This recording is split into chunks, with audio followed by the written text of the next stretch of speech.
Hello मित्रों, आज हम फिर आपके लिए हिंदी के बहुत ही महत्वपूर्ण प्रश्न लेकर के आए हैं जो आपके परीक्षोपयोगी है और अति महत्वपूर्ण प्रश्न हैं। अब इन प्रश्नों को आप अच्छे से पढ़िएगा, समझिएगा और ऐसे ही मैं क्रम से आपके लिए प्रश्न ले आती रहूँगी। आपकी परीक्षा की तैयारी होती चलेगी, बड़ी सहज में ही आपकी परीक्षा की तैयारियाँ होती चलेंगी। तो ज़्यादा समय हम लोग नहीं बर्बाद करते, अब चलते हैं हम सीधे अपनी पढ़ाई पे। एक प्रकार से संग्रह लेकर के आए हैं हम, व्याकरण का भी और कुछ हम काव्यांश भी लेकर के आए हैं जो अक्सर आपकी परीक्षाओं में पूछे जाते हैं। तो पहला हमारा आता है घनाक्षरी छंद। छंद भी मालूम है, छंद कितने प्रकार के हैं, नीचे दिया भी है आपको भी। तो घनाक्षरी छंद क्या है?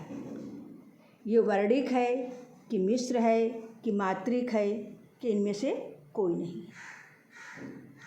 तो घनाक्षरी छंद जो है वो आपका वर्णिक है समझ में। चलिए अब दूसरे पे आते हैं, इसी से संबंधित है। छंद कितने प्रकार के होते हैं? छंद 3 प्रकार के होते हैं कि 2 प्रकार के होते हैं कि 6 प्रकार के होते हैं कि 4 प्रकार के होते हैं? तो जो छंद आपका है वो 3 प्रकार का होता है। अब देखेंगे छंद 3 प्रकार का है आपका, वर्णिक, मात्रिक और मुक्त। अब चलिए आते हैं, अब देखिए अब ये काव्यांश आ गया है। किलक अरे मैं नेहा निहारूं इन दांतों पर मोती वारूं। अब ये जो आपका पद्यांश है इसमें कौन सा रस है? रस से आप परिचित हैं, वैसे तो 9 रस हैं लेकिन 2 और हैं। वीर रस है, शांत रस है, वत्सल है या शांत।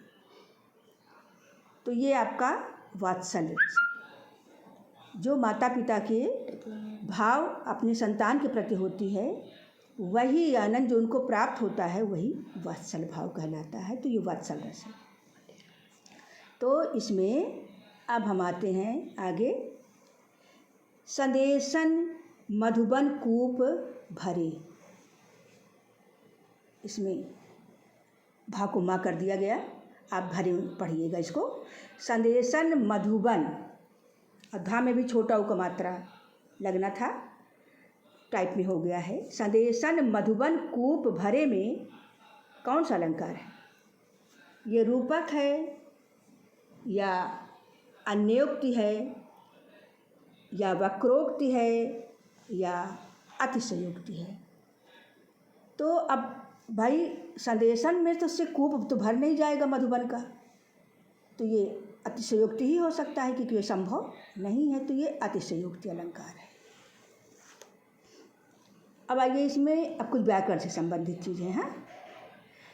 अब इसमें निम्न में से कौन से वाक्य में अकर्मक क्रिया है? अकर्मक और सकर्मक क्रिया से आप पूर्णतया परिचित होंगे। तो जैसे गेहूँ पिस रहा है, मैं बालक को जगवाता हूँ, मैं बालक को जगवाता हूँ, इसमें जग जाता हूँ हो गया है टाइप में। मदन गोपाल को हंसा रहा है, रामपत्र लिखता है। अब इसमें जिस वाक्य में केवल कर्ता होगा और क्रिया होगी वही आपका अकर्मक होगा। तो इसमें गेहूँ पिस रहा है, पिस रहा है, इसके बाद कोई कर्म नहीं है। फिर आता है नवल सुंदर श्याम शरीर में, नवल सुंदर श्याम शरीर, नवल भी सुंदर भी श्याम शरीर है। इसमें अलंकार कौन सा है? इसमें उल्लेख है, उपमा है, रूपक है या अतिशयोक्ति है? अब इसमें आप देखेंगे कि उल्लेख अलंकार है। इसमें उपमा तो किसी दी गई नहीं, रूपक भी नहीं है, ये आपका उल्लेख अलंकार है। आल्हाखंड किसने लिखा? जगनिक ने लिखा, अमीर खुसरो ने लिखा, चंद्रबरदाई ने लिखा या नरपत नाल ने लिखा। तो आल्हा खंड को लिखने वाले हैं जगनीक, है ना। अब चलिए और आगे चलते हैं भाई। मैं यह काम अपने आप कर लूँगा, मैं यह काम अपने आप कर लूँगा। पंक्तियों में आप जो है, आप क्या है, कौन सा सर्वनाम? संबंधवाचक सर्वनाम, निजवाचक सर्वनाम, निश्चयवाचक सर्वनाम या पुरुषवाचक सर्वनाम। तो इसमें देखा आपने, आप शब्द जो आया है वो निजवाचक सर्वनाम के लिए है। निज, अपने, कहता मैं अपने आप कर लूँगा, अपने लिए, स्वयं के लिए निज, निज माने अपना होता है। भूषण बिनु न विराजई, भूषण बिनु न विराजई, कविता बनिता मित। इसमें भी बेटा गलत टाइपिंग हो गई है, विराजई होगा। अच्छा, विराज आई नहीं, भूषण बिनु न विराजई, कवि, ये आपका गलत हो गया है। कविता बनिता मित्र, ये कथन किसका है, किसने लिखा इसको? तुलसीदास जी ने लिखा, केशव ने लिखा, मतीराम ने लिखा या भिखारी दास ने लिखा?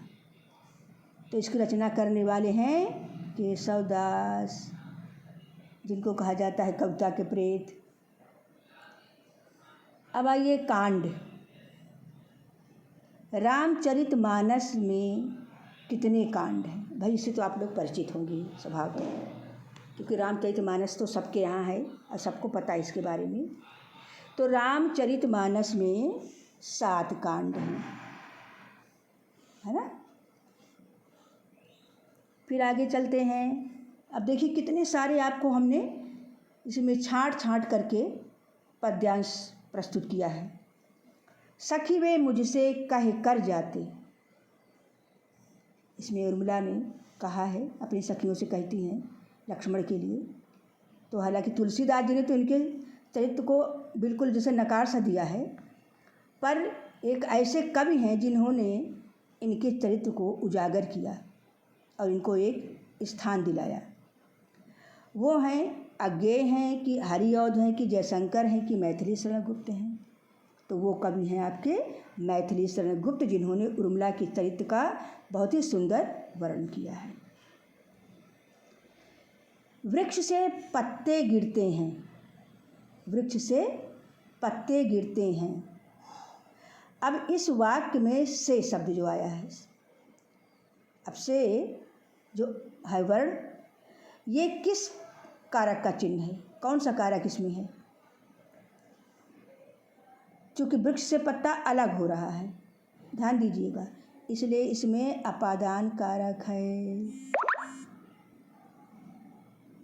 अब आइए सदैव, सदैव है ना। अब कुछ व्याकरण देखिए आ गए हैं। सदैव में प्रस्तुत संधि, सदैव में प्रस्तुत संधि का नाम। अभी सदैव में संधि जो है आपकी आ और ए मिला करके आई हुआ है, वही सदैव। तो ये संधि आपकी कौन सी होगी? स्वर होगी। संधि कौन सी होगी आपकी?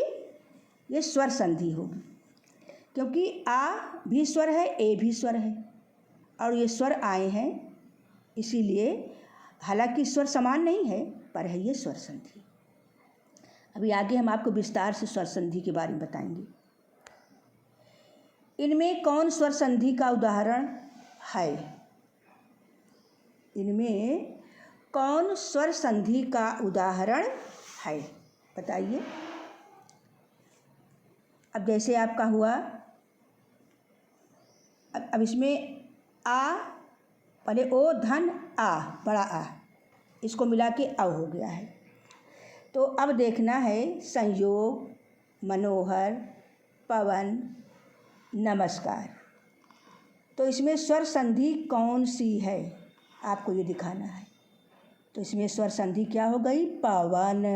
अब लगा ना, देखो, पवन। फिर आपका है अंतिम प्रश्न, पवित्र पवित्र में जो संधि का प्रयोग किया गया हो कौन सी संधि है? पवित्र। तो पवित्र में देखिए ओ धन ई, ये मिलकर के अवि बन गया है, अवि पवित्र। तो इसमें यड़ संधि है कि गुण संधि है कि अयाज संधि है कि वृद्धि संधि है? तीनों स्वर संधि के हैं प्रकार, तो पता ही आपको। इसमें ये जो अवि बन गया है ये अयाद संधि है। ठीक, तो ये आपने देखा कि कुछ आपके बहुत ही चुने हुए प्रश्न थे जो बहुत ही महत्वपूर्ण हैं आपके परीक्षा के लिए, और हम आशा करेंगे कि आप इसे अवश्य ही बहुत ध्यान से पढ़ेंगे। और देखिए, पढ़ते पढ़ते आप इसे लाइक करना और सब्सक्राइब करना नहीं भूलेंगे। बेल आइकन भी आप अवश्य दबाइएगा, इससे हम समझेंगे कि आपने इसे पसंद किया है, आपको ये अच्छा लगा है, और हम और भी आपके लिए अच्छी अच्छी चीज़ें लेकर के आएंगे। तो ठीक, आज इतना ही, फिर नेक्स्ट वीडियो में हम मिलते हैं। धन्यवाद।